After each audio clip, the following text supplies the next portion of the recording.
Ni aje nje? Na call tu sasa nikwambia nataka unisaidie. Hapana, sio hivyo. No, I'm okay, but kingo nakwambia ni moja. Kim alinipigia simu. Atina surprisingly, guess what? Ameniitia date today. Kim ni hot. Leo sitaki stories za Mwash hawezi. Jondo unuka miguu. Kim ni hot. Nakwambia yeye ni boy wote na Kim. Maboy wako na Kim wote. Mimi nikwambia nipate mtu wako na Kim wangu, nikwambia nitamuua. Mimi nitamuua. Ndio ndini maamua na kufa na Kim. Kim ni wangu. I made a date today. Ameniambia, "Hi babe, you need a date today with me."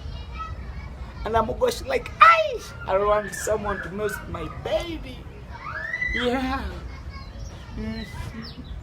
I take care, my dear. Nakwambia hata leo nimeamua ni mimi na Kim. Poa. Bye.